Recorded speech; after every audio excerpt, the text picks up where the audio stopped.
বন্ধ করে দাও, এখানে বন্ধ করে না, চালু হয়ে যাবে। আপনারাও আমার জন্য শান্তি কামনা করেন। সালামের উত্তরটা একটু আমরা জোরে করে দিই, মনে হচ্ছে যে কবরস্থানে সালাম হয়েছে। আসসালামু আলাইকুম ওয়া রাহমাতুল্লাহ। আলহামদুলিল্লাহ আলহামদুলিল্লাহ নাহমাদুহু ওয়া নাস্তাঈনুহু ওয়া নাস্তাগফিরুহু ওয়া নু'মিনু বিহি ওয়া নাতাওয়াক্কালু আলাইহি ওয়া নাউযু বিল্লাহি মিন শুরুরি আনফুসিনা ومن سيئات أعمالنا من يهده الله فلا مضل له ومن يضلل فلا هادي له وأشهد أن لا إله إلا الله وحده لا شريك له وأشهد أن محمدا عبده ورسوله الذي أرسله بالحق بشيرا ونذيرا وداعيا إلى الله بإذنه وسراجا منيرا فقد قال الله تعالى في كلامه المجيد والفرقان الحميد أعوذ بالله من الشيطان الرجيم يا أيها الناس إنا خلقناكم من ذكر وأنثى وجعلناكم شعوبا وقبائل لتعارفوا إن أكرمكم عند الله أتقاكم إن الله عليم خبير وقال الله تعالى في موضع آخر أعوذ بالله من الشيطان الرجيم الذي خلق الموت والحياة ليبلوكم أيكم أحسن عملا وهو العزيز الغفور وقال الله تعالى في موضع آخر أعوذ بالله من الشيطان الرجيم لقد خلقنا الإنسان في أحسن تقويم وقال الله تعالى في موضع آخر أعوذ بالله من الشيطان الرجيم يا أيها الذين آمنوا اتقوا الله حق تقاته ولا تموتن إلا وأنتم مسلمون القرآن মহাবৈজ্ঞানিক আল্লাহ তুমি সৃষ্টি করেছ মোরে লক্ষ শুকর জানাই তাই আমি বারে বারে চন্দ্র সূরজ ঘুরছে সদা চন্দ্র সূরজ ঘুরছে সদা দিবানিশি ভোর গ্রহ তারায় শোভা দেখি আকাশ মাথার উপর হাত পা চোখ নাক হাত পা চোখ নাক সবই তোমার দান অন্তর থেকে উঠে কথা শ্রুতি লাগি গান যে মাটিতে ফসল ফলে অম্ল তিক্ত ঝাল সেই মাটির উপাদান সাদা বেগুনি লাল মায়ের পেটে জন্মে শিশু মায়ের পেটে জন্মে শিশু জলের পেটে মাছ ভূমির পেটে কত সম্পদ লাখো গাছ মেলে নাই চেহারায় নাই রে গলার স্বরে, অদ্ভুত তোমার কারিগরি দেখছি জীবন ভরে। যুগল সৃষ্টি করেছ সবার, তাই তো সুন্দর ধরা। ইয়াকের লাগে অপরজনে হয় যে মাতোয়ারা। আত্মার মতো শক্তি তুমি রেখেছ গোপন করে, তাই তোমরা চেষ্টা করেও পারি না রাতে ধরে। ডাক্তার বদ্ধ কবিরাজ পাগল হয়ে যায়, কোথায় থাকে আত্মা তাদের খুঁজে নাহি পায়। সাগরের নোনা জল কেমনে মেঘের কোলে, শোধন হয়ে পড়ে ধরায় সোনার ফসল ফলে। আমরা বিজ্ঞানী পারি শুধু ভাঙ্গা গড়ার কাজ, তোমার সৃষ্টি দেখলে মোরা পাই গো বড় লাজ। সৃষ্টি লয়ে আবিষ্কারক মহাবৈজ্ঞানিক তুমি, আকাশ বাতাস জুড়ে আছে সাগর মরুভূমি। শ্রদ্ধেয় চলন্ত সভার সভাপতি মহাশয়, উপস্থিত ওলামায়ে দ্বীন, সম্মুখের শ্রোতা মণ্ডলী, পর্দার আড়ালের মা ও বোনেরা, যাবতীয় প্রশংসা আল্লাহ সুবহানাহু ওয়া তাআলার জন্য, যে আল্লাহ সুবহানাহু ওয়া তাআলা আমাদেরকে এইরকম একটি মহতী সভায় আসা, কিছু বলা এবং শোনার তৌফিক দান করেছেন। সেই মহামনিবের নিকটে আমরা সকলেই কৃতজ্ঞতা স্বীকার করি, ওনার প্রশংসা করি, অন্তরাস্থল থেকে পাঠ করি আলহামদুলিল্লাহ। বিশ্বনবী হযরতে মুহাম্মদ মুস্তাফা সাল্লাল্লাহু আলাইহি ওয়াসাল্লামের উপরে আল্লাহ সুবহানাহু ওয়া তাআলা অসংখ্য দরুদ শান্তি বিবর্ষিত হোক। আল্লাহুম্মা আমিন। আল্লাহুম্মা সাল্লি আলাইহি, আল্লাহুম্মা বারিক আলাইহি। লা ইলমা লানা ইল্লা মা আল্লামতানা ইন্নাকা আনতাল আলিমুল হাকীম। আমার কোনো জ্ঞান নেই, আমার কোনো অভিজ্ঞতা নেই, আমার কোনো শিক্ষা নেই, যতটা আল্লাহ শিখিয়েছেন ততটাই, তাছাড়া বেশি নয়। তাই আল্লাহ সুবহানাহু ওয়া তাআলার প্রথমত কৃতজ্ঞতা স্বীকার করেছি এবং আল্লাহর কাছে এটাও দোয়া করছি, রব্বি ইসরাহলি সাদরি ওয়া ইয়াসসিরলি আমরি ওয়াহলুল উকদাতাম মিন লিসানি ইয়াফকাহু কওলি। ওগো আল্লাহ, তুমি আমার জন্য সহজ করে দাও, রব্বি ইসরাহলি সাদরি ওয়া ইয়াসসিরলি আমরি, এবং আমার জন্য কঠিন করিও না, ওয়াহলুল উকদাতাম মিন লিসানি ইয়াফকাহু কওলি, এবং আমার কি বলে অন্তঃকরণটা প্রশস্ত করে দাও, রব্বি ইসরাহলি সাদরি ওয়া ইয়াসসিরলি আমরি ওয়াহলুল উকদাতাম মিন লিসানি, এবং আমার বক্ষটা খুলে দাও এবং আমার কথাগুলো বলতে গিয়ে জবানটা যাতে তোতলা পান না হয়ে যায়। তাই তোমার নিকটে আমি এই সমস্ত দোয়াগুলো করছি, রব্বি ইয়াসসির ওয়ালা তুআসসির ওয়া তাম্মিম বিল খায়র, এবং আমার জন্য কঠিন করিও না, কথাগুলো আমার জন্য সহজ করে দাও এবং আমি যেন আমার গন্তব্য স্থল পর্যন্ত পৌঁছাতে পারি। লা ইলাহা ইল্লা আনতা সুবহানাকা ইন্নী কুনতু মিনাজ জালিমিন। আমি আল্লাহ সুবহানাহু ওয়া তাআলার প্রশংসা কৃতজ্ঞতা স্বীকার করে আমি আপনাদের সামনে কোরআন থেকে কয়েকটি আয়াত পরিবেশন করেছি। সেই আয়াতগুলো সামনে রেখে মানব মর্যাদা সম্পর্কে কোরআন এবং সেই সুন্নাহর আলোকে আমি আলোকপাত করেছি। আল্লাহ আমাকে সঠিকভাবে বলা, আমাদের সকলকে সঠিকভাবে শোনার তৌফিক দান করেন। আমরা সকলেই একবার পাঠ করে নিই, আমিন।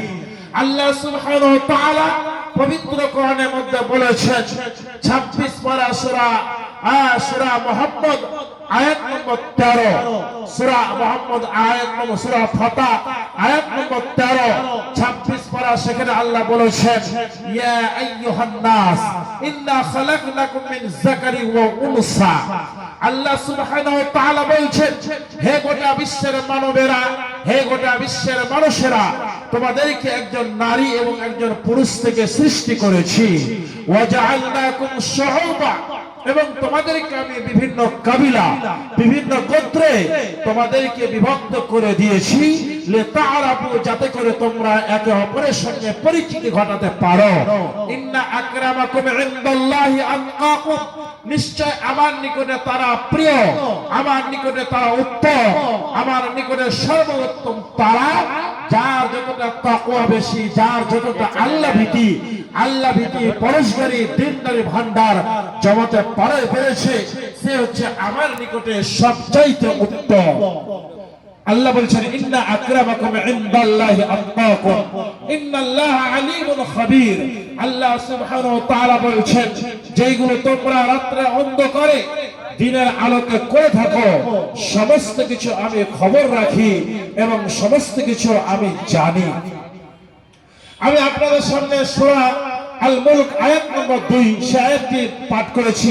আল্লাযী খালাকাল মাউতা ওয়াল হায়াতা লিয়াবলুয়াকুম আইয়ুকুম আহসানু আমালা। আল্লাহ সুবহানাহু ওয়া তাআলা মরণ এবং জীবনকে সৃষ্টি করেছেন। এই মরণ এবং জীবনকে সৃষ্টি করেছেন, এটা পরীক্ষা স্বরূপ, এটা পরীক্ষার জায়গা। পৃথিবীর আপনার পরীক্ষা হয় 3 ঘন্টা, রেজাল্ট আউট হয় 3 মাস পরে।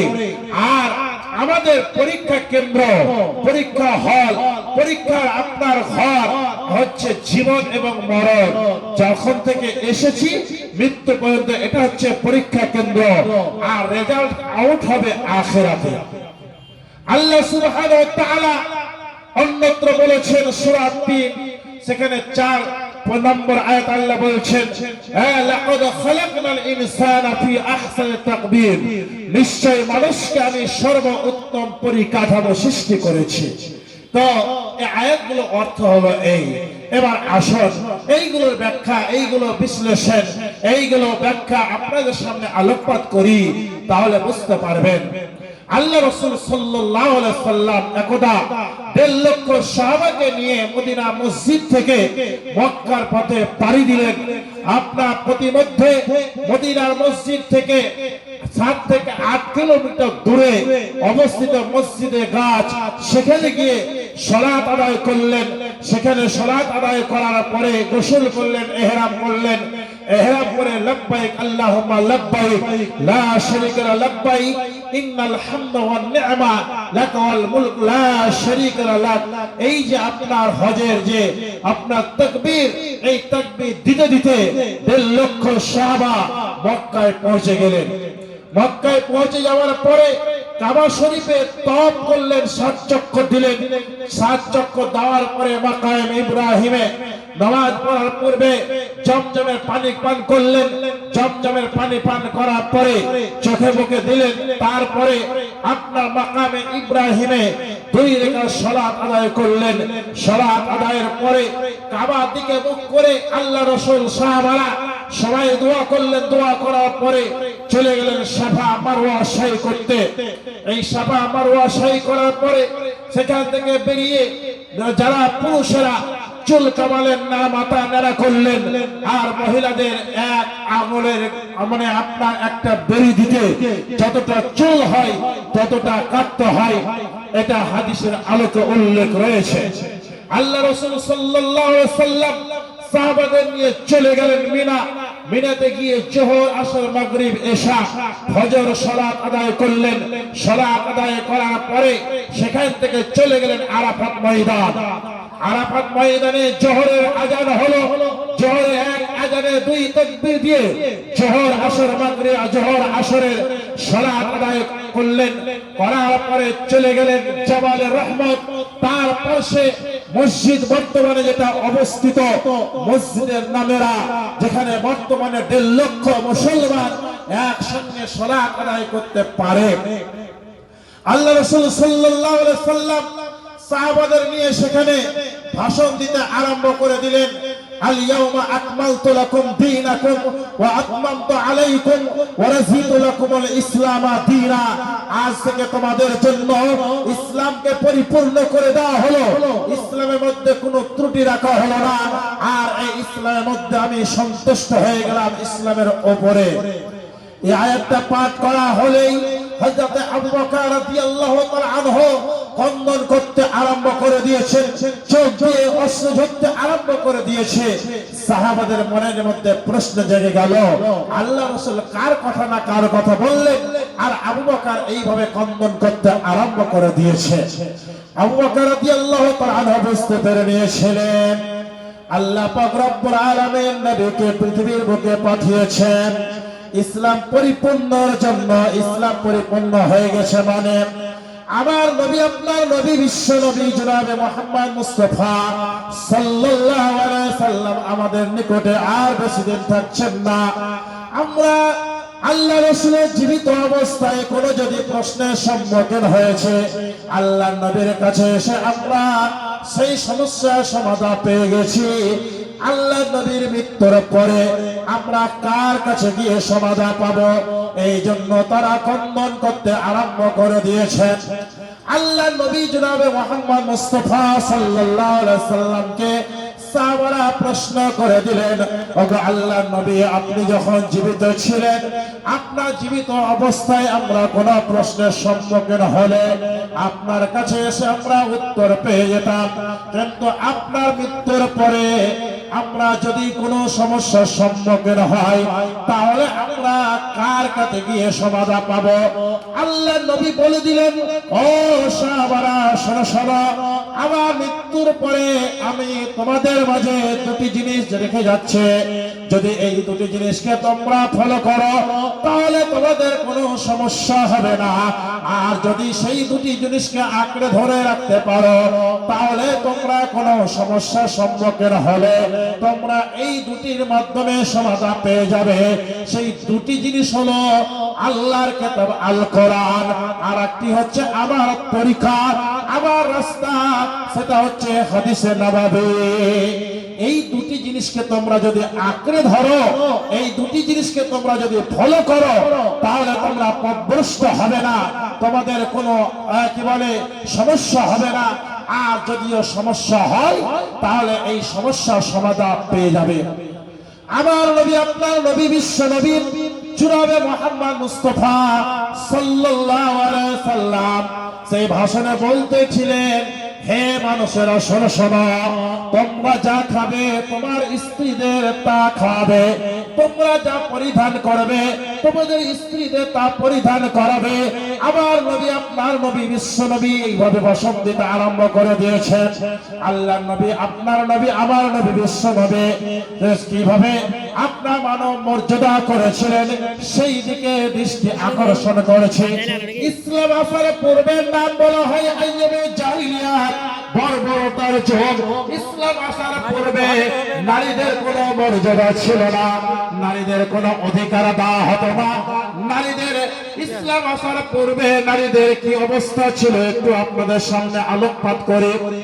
আল্লাহ নবী ইসলাম আসার পূর্বে নারীদের যখন মাসিক হতো তখন তাদের সঙ্গে উঠা বসা চলাফেরা, তাদের সঙ্গে আপনারা খাওয়া দাওয়া আলাদা হয়ে যেত, তাদেরকে আলাদা করে রাখা হতো, তাদের শোয়া নিত না।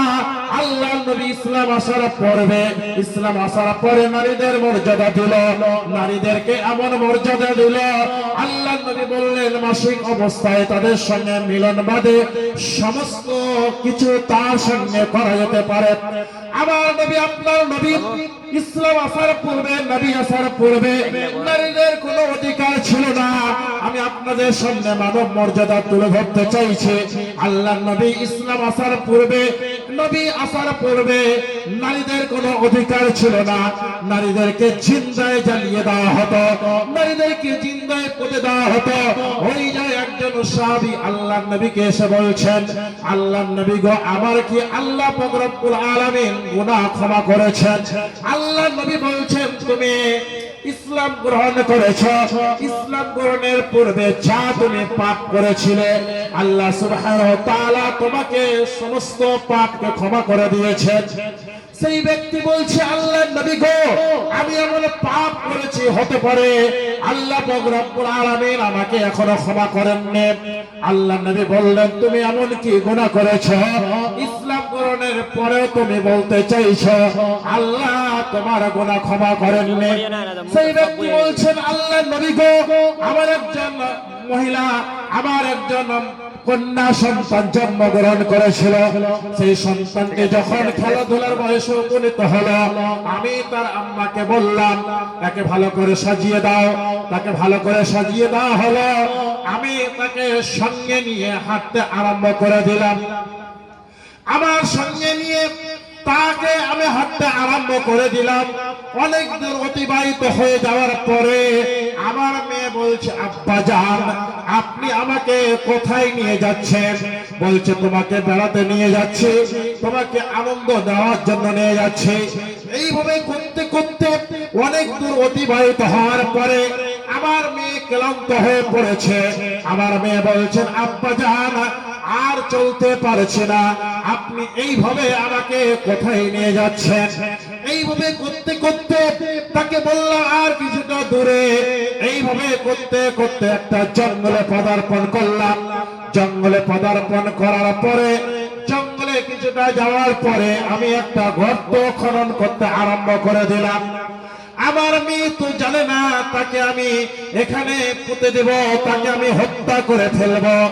আমার মেয়ে করে কি, আমি এই খনন করতে গিয়ে আমার দাড়িতে আমার চুলে আপনার ধুলোবালি লেগে যায়। আমার মেয়ে এসে সেইগুলো ঝেড়ে দেয়, বলে, আব্বা জান আপনি এত কষ্ট কেন করেছেন? আব্বা জান আপনার তো কষ্ট হচ্ছে। আমার মেয়ে এইরকম বলার পরেও আমার মনের মধ্যে কোনো দয়া, আমার মনের মধ্যে কোনো মায়া আসলো না। এবার যখন গর্ত খনন করা কমপ্লিট হয়ে গেল, আমার মেয়ের পা হাত বাঁধা আরম্ভ করে দিলাম। আমার মেয়ে তখন বুঝতে পেরে নিয়েছে তাকে আমি হত্যা করে দেব, তাকে আমি এখানে গর্ত পুঁতে দেব।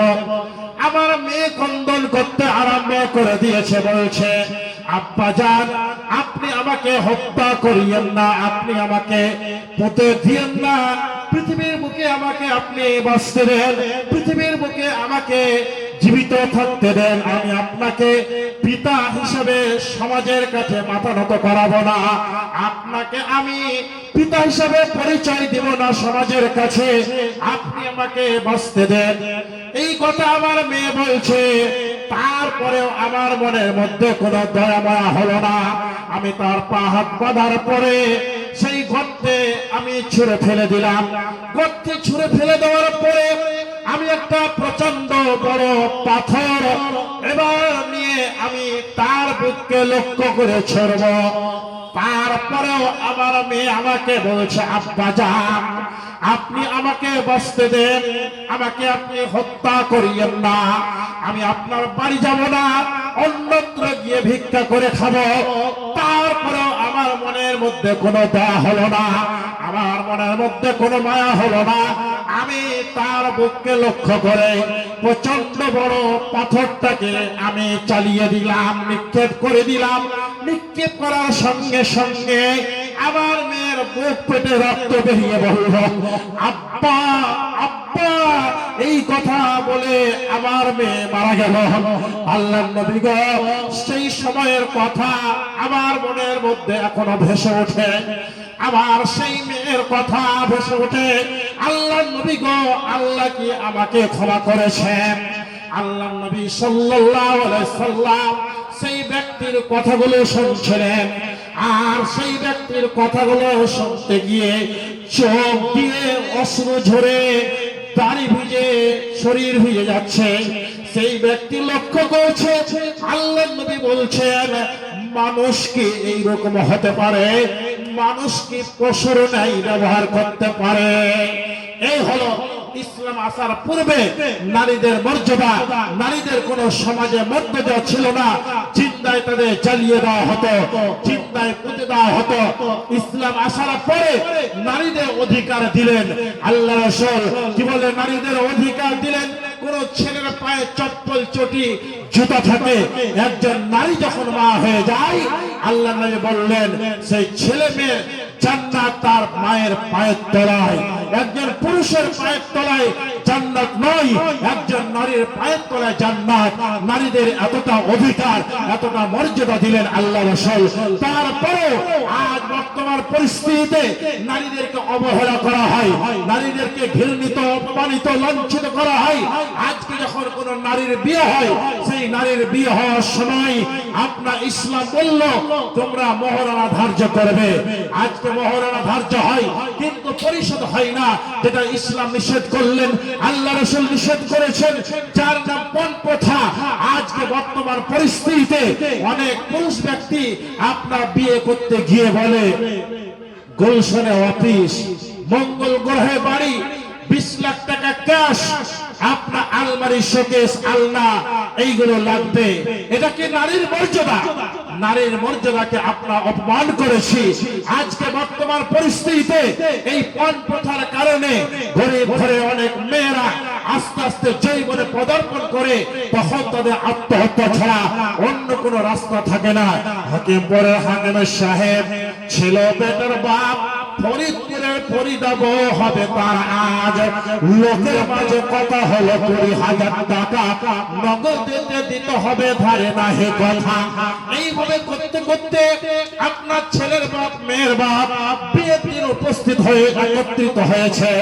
একত্রিত হওয়ার পরে বিয়ে পড়ানো হবে, ইমাম সাহেব বিয়ে পড়াবেন। মেয়ের বাপকে ছেলের বাপ বলছেন যতক্ষণ 20,000 টাকা না পাবো ততক্ষণ আপনার মেয়ের সঙ্গে আবার ছেলের বিয়ে হবে না। মেয়ের বাপ 18,000 টাকা দিয়ে বলছেন ভাই আমি গরিব মানুষ, অন্য সময় 2,000 টাকা পরিশোধ করে দেব, বিয়েটা সম্পূর্ণ হতে দেন। কিন্তু মেয়ের বাপকে বারবার অপমান করা হচ্ছে, বলছেন যতক্ষণ 20,000 টাকা না পাবো ততক্ষণ আপনার মেয়ের সঙ্গে আমার ছেলের বিয়ে হবে না। এইভাবে যখন বারবার অপমান করতেছিল, মেয়েটি তখন জানলা দিয়ে তাকিয়ে তাকিয়ে দেখছিল আর সমাজকে ঘৃণা করে আত্মহত্যা করতে যাচ্ছিল। এমত অবস্থায় মেয়ের বাপ বলছেন অষ্টঙ্গার ভিতরে 2,000 টাকা সত্যদশা করে দেব, দিও না আর ব্যথা। শুনলো না কেউ, বেটার বাপ লাফিয়ে গেল তাতে। জানলা হতে সব পরিদা তাকিয়ে তাকিয়ে দেখে আব্বা মোরে পয়দা করে এত প্রমাণ, নিজের চোখে দেখে বলে রাখবো না খোঁজা। বিষের বোতল হাতে নিয়ে খেলো কেঁদে কেঁদে, গিলে নিল মরে গেল বিয়ের পোশাক পিঁধে। সমাজ তুমি তৈরি থাকো ইহার জবাব দিতে, ধরবে যেদিন আল্লাহ পাক কাল কিয়ামতে। মিষ্টি পোলা মাছ মাংস আজ ফরিদার পাতে, সমাজ তুমি জবাব দাও বিষের বোতল কেন হাতে। মিষ্টি পোলা মাছ মাংস আজকে খাবার দিন, বিষ খেয়েছে মূল্য কেন সমাজ জবাব দিয়ে। আজ ফরিদা শ্বশুর বাড়ি যাবে ট্যাক্সিটাতে, সমাজ তুমি জবাব দাও কেন দল যাতে। আজ ফরিদা খুশির দিন হবে বছর ঘর, সমাজ তুমি জবাব দাও করছো আজ খবর। আজ ফরিদা শ্বশুর বাড়ি নামবে চাচির কোলে, সমাজ তুমি জবাব দাও কবর কেন দিলে। আজ ফরিদা শ্বশুর বাড়ি সঙ্গে যাবে বল, সমাজ তুমি জবাব দাও মুখ করা চন্মন।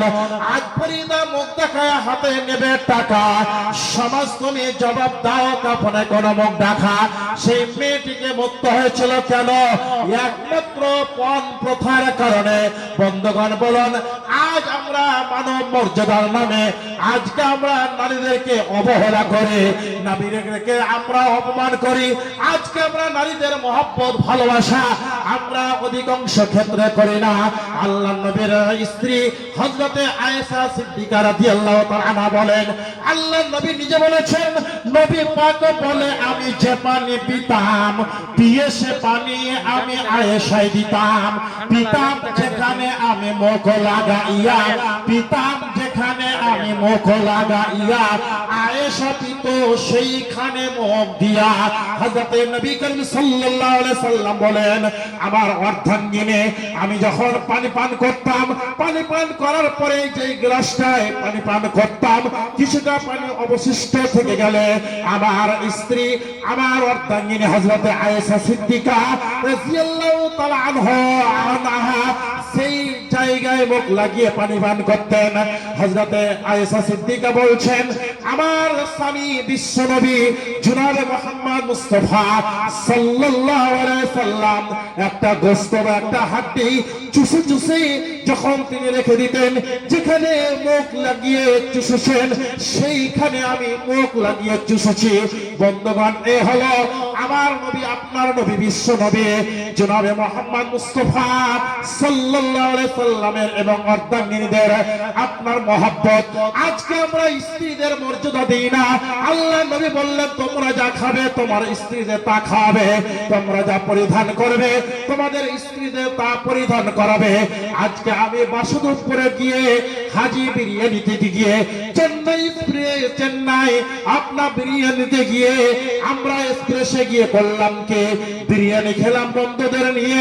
আপনি বাড়ি ফিরলেন, আপনার স্ত্রী, আপনার উচিত ছিল আপনার স্ত্রীর জন্য আনা, কিন্তু আপনি কি এনেছেন? আজ বর্তমান পরিস্থিতিতে নারীদেরকে অবহেলা কি করে থাকে? যখন কোন নারী আপনার কি বলে স্বামীর বাড়িতে আসে, রান্না করার পরে সেই খাবারে যদি একটু নুন বেশি হয়ে যায়, ঝাল বেশি হয়ে যায়, তাহলে তাকে আমরা অপমান করি, গালি দিই, তার 14 গোষ্ঠীর নাম উঠিয়ে তাকে গালি দেওয়া হয়। রমজান মাসে রাত্রি বেলায় কত কষ্ট করে আপনার স্ত্রী আমার স্ত্রী রান্না করে, রান্না করার পরে সেই খাবারগুলো আপনার জন্য তৈরি করার পরে রেডি করার পরে আপনার থেকে আমাকে ঘুম থেকে জাগ্রত করে, জাগ্রত করার পরে আমি জাগ্রত হওয়ার পরে ওযু করার পরে মুখা ধোয়ার পরে ওযু করার পরে খাবার খেতে বসে যদি তরকারিতে একটু লবণ বেশি হয়ে যায়, তরকারিতে যদি একটু ঝাল বেশি হয়ে যায়, তাহলে কিয়ামত শুরু হয়ে যায়। অনেক কিছু গালিগালাজ স্ত্রীকে করে থাকি। আপনি যদি কোনো খাবার খান, আমি যদি কোনো খাবার খেয়ে সেই খাবারটা যদি অবশিষ্ট থেকে যায়, তাহলে যদি আপনার স্ত্রী আমার স্ত্রী দেখে তাহলে সেই খাবারটা খেয়ে নাই। কিন্তু স্ত্রী কোনো খাবার খাওয়ার পরে সেই খাবারের কিছু অংশ যদি থেকে যায়, তাহলে অনেক ক্ষেত্রে অধিকাংশ পুরুষ আমরা রয়েছি সেই খাবারটি ভালো থাকার পরেও সেই খাবারটি আমরা খাই না, সেই খাবারটি আমরা ফেলে দিতে বলি। এই হলো আমাদের মহব্বত, এই হলো আমাদের চরিত্র। বন্ধুগণ বলুন, আল্লাহ রাসূল যে মর্যাদা নারীদের দিলেন, সেই নারীর মর্যাদা কি আপনি দিতে পেরেছেন? আজ বর্তমান পরিস্থিতিতে নারীর মর্যাদাকে আমরা অপমান করেছি, নারীদেরকে অবহেলা করি।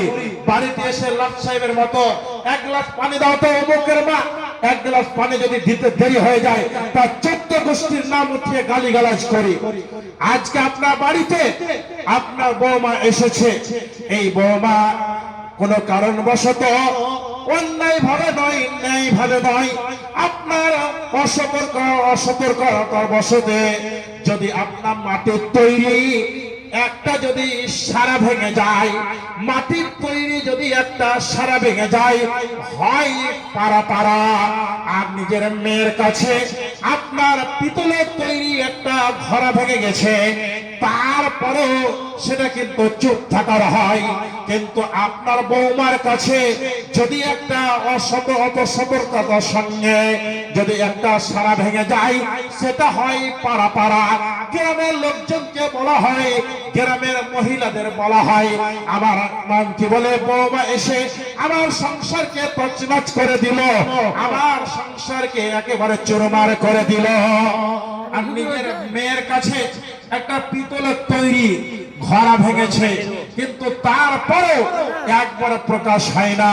আচ্ছা বলুন তো, যে মেয়েটা 20 বছর 25 বছর 18 বছর কত কষ্ট করে তার পিতামাতা কত কষ্ট করে লালন পালন করেছে, সেই মেয়েটা আপনার বাড়িতে এসেছে, আপনার উচিত কি ছিল সেই মেয়েটা তারাতে কোনো যদি ভুল হয়ে যায় সেই ভুলটাকে শুধরে দেওয়া। কিন্তু ভুলটা শুধরাতে তো দূরে থাক, তার 14 গোষ্ঠীর নাম উঠিয়ে আমরা গালিগালাজ করি। বন্ধুগণ, মানব মর্যাদা আল্লাহ সুবহানাহু ওয়া তাআলা মানব মর্যাদা দিতে বলেছেন। আল্লাহর নবী মানব মর্যাদা দিয়েছেন। আল্লাহর নবী জনাবে মুহাম্মদ মুস্তাফা সাল্লাল্লাহু আলাইহি সাল্লামের কাছে একজন ইহুদি ব্যক্তি এসে বলছেন, আসসালামু আলাইকুম, যার অর্থ হচ্ছে তোমার মৃত্যু হোক। আসসালামের জায়গায় লয়াকারকে যদি উজ্জ করে বলা হয় আসসালামু আলাইকুম, তার অর্থ হচ্ছে তোমার মৃত্যু হোক। আল্লাহর নবীর সামনে এসে ইহুদি ব্যক্তিটি বলেছে, সঙ্গে সঙ্গে আল্লাহর নবীর অর্ধাঙ্গিনী হযরতে আয়েশা সিদ্দিকা সেখানে ছিলেন, তিনি বলছেন ওয়া আলাইকুম, তোমার মৃত্যু হোক। আল্লাহ নবী বলছেন আয়েশা রে, আল্লাহ পাক রব্বুল আলামিনের 99টি নাম রয়েছে, 99টি নামের মধ্যে একটা নাম হচ্ছে রফিক, যার অর্থ হচ্ছে নরম দিল ওয়ালা। আল্লাহ সুবহানাহু ওয়া তাআলা নরম দিল ওয়ালাকে অত্যন্ত পছন্দ করেন। এখানে তোমার প্রতিশোধ নেওয়া উচিত হয়নি, এখানে তোমাকে করতে হতো কি, তোকে ক্ষমা করে দিতে হতো, তোমাকে উত্তর দিতে হতো না। সেই ব্যক্তি মনে মনে চিন্তা করেছে, আমি আল্লাহ নবীর মৃত্যু কামনা করলাম, আল্লাহ নবী তো তিনি প্রতিশোধ নিচ্ছেন না, তার হয়ে যদি কেউ উত্তর দিচ্ছেন, প্রতিশোধ নিচ্ছেন, আল্লাহ নবী তাকে নিষেধ করেছেন। এইরকম মানব মর্যাদা অন্য কেউ দিতে পারে না। ইনি হচ্ছেন বিশ্বনবী জনাবে মুহাম্মদ মুস্তাফা সাল্লাল্লাহু আলাইহি ওয়াসাল্লাম। আজকে বর্তমান পরিস্থিতিতে আপনার দ্বারে ভিক্ষুক এসেছে, ফকির এসেছে, মিসকিন এসেছে, অসহায় ব্যক্তি এসেছে, অন্ধ ব্যক্তি এসেছে, আপনি তাকে জিজ্ঞাসা বলছেন, এই বাবু কোরআন পড়তে জানো, সূরা ফাতিহা জানো, আয়াতুল কুরসি জানো, তুমি কি বলে আত্মায়াতে জানো, বিভিন্ন রকম প্রশ্ন করে তাকে অপমান করা হয়। আচ্ছা বলুন, আপনার তো মনে মনে আনন্দ হওয়া উচিত ছিল, আল্লাহর শুকরিয়া করা উচিত ছিল। যে ব্যক্তি আপনার কাছে চাইতে এসেছে তিনিও আল্লাহর সৃষ্টি, আপনিও আল্লাহর সৃষ্টি। আল্লাহ যদি ইচ্ছা হতো আপনাকে তার জায়গা করে দিতেন আর তাকে আপনার জায়গা করে দিতেন। আপনার সেখানে উচিত ছিল, যদি আপনার কিছু দেওয়া সামর্থ্য না থাকে তারপরেও আপনি তাকে বুঝিয়ে, তাকে নরম ভাষাতে উত্তম কথা বলে যদি বিদায় করেন। আল্লাহ নবী বলছেন এটা হচ্ছে সাদকা, এটা হচ্ছে দান। কিন্তু আজকে আমাদের দ্বারে যদি কোনো গরিব ব্যক্তি আসে, অসহায় ব্যক্তি আসে, ফকির ব্যক্তি আসে, নানা রকম কথা বলে তাদেরকে আমরা বিদায় করি। আজ বর্তমান পরিস্থিতিতে মাদ্রাসার লোকজন যখন আপনার দ্বারে যায়, আপনার কাছে আদায় করতে যায়, আপনি তাকে অপমান করেন, অবহেলা করেন, তুচ্ছ মনে করেন, অনেক কিছু মনে মনে ভাবেন, অনেক কিছু কথা ভেবে অনেক উল্টো পাল্টা কথা বলে থাকেন। বন্ধুগণ, এটা তো হওয়া উচিত ছিল না, আপনার জ্ঞান করা উচিত ছিল। এই আলেমটা, আপনি যখন আপনার পিতা মারা যাচ্ছে, আপনার ছেলে মারা যাচ্ছে, আপনার মেয়ে মারা যাচ্ছে, আপনার আত্মীয় স্বজন কেউ মারা যাচ্ছে, তখন আপনি করছেন কি, ওই মৌলভী সাহেব ওই আলেমটাকে ডেকে আপনি জানাজার নামাজ পড়াচ্ছেন। ওই ব্যক্তির মাধ্যমে আপনি জানাজার নামাজটা আপনার পিতা, আপনার মাতা, আপনার ছেলে, আপনার মেয়ে, আত্মীয় স্বজন সকলে জানাজার নামাজটা কে পড়াচ্ছে? ওই মাওলানা সাহেব পড়াচ্ছেন। আপনার যখন বিয়ে হয়েছিল, বিয়েটা কে পড়িয়েছিল? আপনার ইঞ্জিনিয়ার, এমএলএ, এমপি, মন্ত্রী, আপনার কি বলে ডিএম, এসপি, এরা কি পড়িয়েছিল? না, মৌলভী সাহেব পড়িয়েছিলেন। আপনি যখন মসজিদে নামাজ পড়তে যাচ্ছেন, ইমামতি কাকে করাচ্ছেন, কাকে ইমাম বানাচ্ছেন? ওই মাওলানা সাহেবকে বানাচ্ছেন, আলেম সাহেবকে বানাচ্ছেন, মৌলভী সাহেবকে বানাচ্ছেন। আপনি খুতবা, ঈদের খুতবা কাকে দিয়ে দেওয়াচ্ছেন? মৌলভী সাহেবকে দিয়ে দেওয়াচ্ছেন। আপনি করছেন কি, জানাজার কি বলে নামাজের পূর্বে কিছু বলা, ওই মৌলভী সাহেবকে দিয়ে বলাচ্ছেন। ঈদের খুতবা, জুমার খুতবা, সমস্ত কিছু মৌলভী সাহেবকে দিয়ে করাচ্ছেন। অথচ ওই যে মৌলভী সাহেবরা তৈরি হচ্ছে যে কারখানা, সেটা হচ্ছে মাদ্রাসা। আর ওই মাদ্রাসাগুলোকে টিকিয়ে রাখার জন্য সরকারের পক্ষ থেকে কোনো অনুদান আসে না, বেসরকারি ভাবে আপনারা হচ্ছেন সরকার, আপনাদের দ্বারাতে ওই সমস্ত মাদ্রাসাগুলো পরিচালনা হচ্ছে। আর তারা যখন আপনাদের দ্বারে আসছে, আপনারা তাকে তুচ্ছ করছেন, আপনারা তাকে অপমান করছেন, আপনারা তাকে কি করছেন, বিভিন্ন রকম কথা শোনাচ্ছেন। আচ্ছা বলুন, এটা কি আপনার উচিত ছিল? এটা কি মানব মর্যাদা? তাদের সম্মান, ইজ্জত আপনি যদি করতেন, সেটা ছিল মানব মর্যাদা।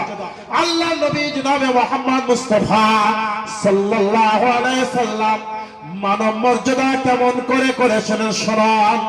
আল্লাহ নবীর কাছে, ঠিক আছে, আল্লাহ নবী জনাবে মুহাম্মদ মুস্তাফা সাল্লাল্লাহু আলাইহি সাল্লাম হাদিসের মধ্যে বলেছেন, তোমরা দয়াশীল, তোমরা পৃথিবীর বুকে দয়া করো আল্লাহ সুবহানাহু ওয়া তাআলা যিনি আকাশে রয়েছেন তিনি তোমাদের উপরে দয়া বর্ষণ করবেন। তো আমার বলা উদ্দেশ্য এই, মানব মর্যাদা দিতে শিখন, কোন ব্যক্তিকে তুচ্ছ জ্ঞান করবেন না, কাউকে অপমান করবেন না, অবহেলা করবেন না। যার যেটা মর্যাদা তাকে সেটাই দিবেন। আল্লাহ সুবহানাহু ওয়া তাআলা আপনার চেহারা দেখবেন না, আল্লাহ আপনার বংশাবলী দেখবেন না, আল্লাহ আপনার সম্পদ দেখবেন না, আল্লাহ দেখবে আপনার তাকওয়া, আপনার পরিষ্কারী দিনদারি। আল্লাহ একজন ধনী ব্যক্তি এসপি এমপি ডিএম আপনার আল্লাহর নিকটে জিরো, একজন আপনার অবস্থা সম্পন্নওয়ালা আল্লাহর নিকটে জিরো। যদি আল্লাহ ভীতি পরিষ্কারী দিনদারি তার মধ্যে না থাকে, একজন ভ্যান চালক, একজন রিক্সা চালক, একজন গরিব ব্যক্তি, একজন আপনার অসহায় ব্যক্তি, এতিম ব্যক্তি যদি আল্লাহ ভীতি পরিষ্কারী দিনদারি অর্জন করতে পারে, আল্লাহর কাছে সে হচ্ছে হিরো। অতএব আপনাদেরকে বলবো আল্লাহ ভীতি পরিষ্কারী দিনদারি এই বিষয়টা মনের মধ্যে আনন। যার মধ্যে আল্লাহ ভীতি থাকবে তার দ্বারাতে অন্যায় কাজ হবে না, তার দ্বারাতে চুরি হবে না, তার দ্বারাতে মিথ্যা হবে না, তার দ্বারাতে ডাকাতি হবে না, তার দ্বারাতে অন্যায় ভাবে কোনো কাজ হবে না। তাই আপনাদেরকে বলবো এই পৃথিবীর জীবনটা অস্থায়ী জীবন। পৃথিবীতে এসেছেন একাই, একাই যেতে হবে। মানুষ পৃথিবীতে আসে, আসার কিন্তু বিষয়টা জানতে পারে। মানুষ যখন মায়ের গর্ভে আসে তখন জানতে পারে যে এই ব্যক্তি আর 10 দিন পরে ভূমিষ্ঠ হবে, কিন্তু যাওয়ার 1 সেকেন্ড আগে কি জানতে পারে যে এই মানুষটি মারা যাবে? জি, যাওয়ার 1 সেকেন্ড আগেও জানতে পারে না যে এই ব্যক্তিটি মারা যাবে।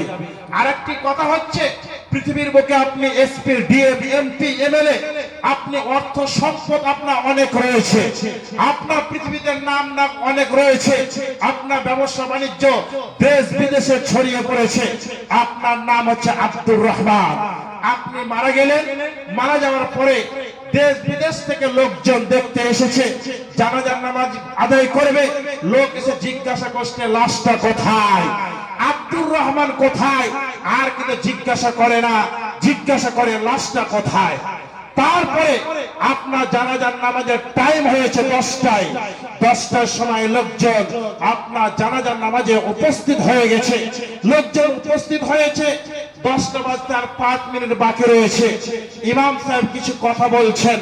এবার আপনার যখন 10টা 1 বেজে যায়, 10টা 2 বেজে যায়, পিছন থেকে লোকজন বলে ইমাম সাহেব সময় পার হয়ে গেছে, 1 মিনিট বেশি হয়ে গেল, 2 মিনিট বেশি হয়ে গেল, আপনি জানাজার নামাজটা পড়ান। অথচ এই ব্যক্তি যখন জীবিত ছিলেন, ইনি এসপি ছিলেন, ডিএম ছিলেন, আপনার এমএলএ ছিলেন, মন্ত্রী ছিলেন, গ্রামের বিশিষ্ট ব্যক্তি ছিলেন, অর্থ সম্পদওয়ালা ব্যক্তি ছিলেন, তার সঙ্গে সাক্ষাৎ করার জন্য, তার সঙ্গে কথা বলার জন্য ঘন্টায় ঘন্টা আপনি অপেক্ষা করেছিলেন। সেই ব্যক্তি যখন হুকুম করেছিল, অর্ডার করেছিল তার লোকজনকে, তখন আপনি গিয়ে কথা বলতে পেয়েছিলেন। কিন্তু এই ব্যক্তি মারা গেছে, জানাজার নামাজের টাইম হয়েছে 10টায়, যদি 10টা 1 বেজে যায়, মানুষ সেই মুহূর্তে 1 মিনিট অপেক্ষা করতে চায় না। বন্ধুগণ, কিসের অহংকার, কিসের পৃথিবীতে আমরা একে অপরকে তুচ্ছ মনে করে, পৃথিবীতে আমরা একে অপরকে অবহেলা করে। আল্লাহ তাই বলছেন, ইয়া আইয়ুহাল্লাযীনা আমানুত্তাকুল্লাহা হাক্কা তুকাতিহি ওয়া লা তামুতুন্না ইল্লা ওয়া আনতুম মুসলিমুন। আল্লাহ সুবহানাহু ওয়া তাআলা বলছেন, হে মুমিনগণ, তোমরা আমাকে ভয় করো, ভয় করার মতো, ওয়া লা তামুতুন্না, আর তোমরা মৃত্যুবরণ করো না, ইল্লা ওয়া আনতুম মুসলিমুন, যদি মৃত্যুবরণ করতে হয় তবে তোমরা মুসলমান হয়ে মরো। আল্লাহ সুবহানাহু ওয়া তাআলা পবিত্র কোরআনে বলেছেন, কুল্লু নাফসিন যায়কাতুল মাউত, যার মধ্যে আত্মা আছে মৌতের স্বাদ, মৌতের মজা তাকে আস্বাদন করতে হবে।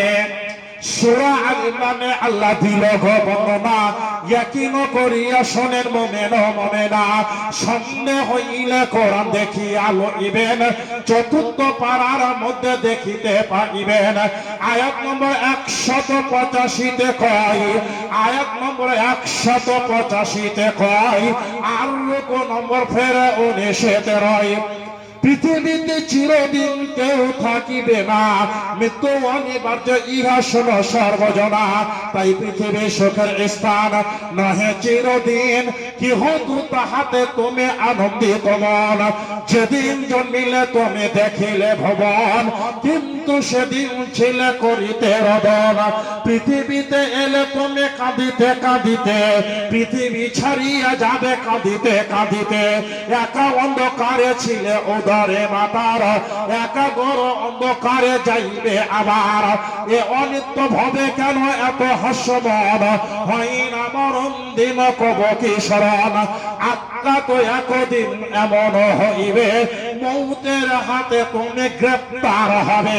চিকিৎসক সেই দিন হয়ে নিরুপায়, কবে তবু ভাই বন্ধু মাতা ও পিতাই। শেষ দেখা করে নাও সবে একবার, নারী ডুবি গেছে রোগী বাঁচিবে না আর।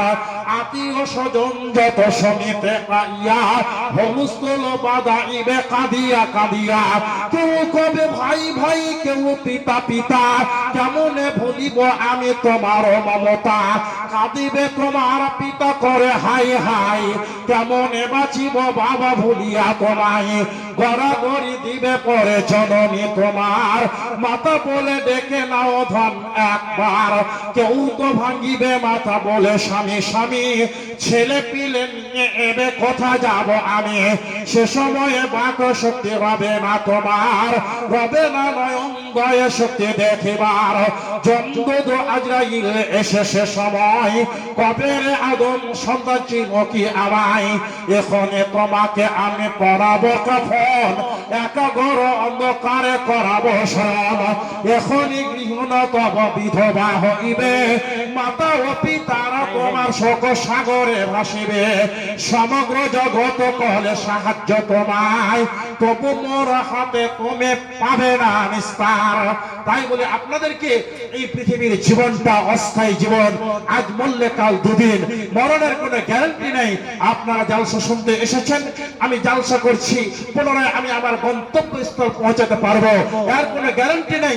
আপনারা বাড়ি ফিরে যেতে পারবেন, এর কোনো গ্যারান্টি নেই। রাত্রিবেলায় বাড়িতে ঘুরে ঘুমাবেন, সকালবেলায় যদি ঘুম ভাঙে সকাল, না ভাঙলে পরকাল। বন্ধুগণ, এই জীবনটা অস্থায়ী জীবন, চিরস্থায়ী জীবন নয়।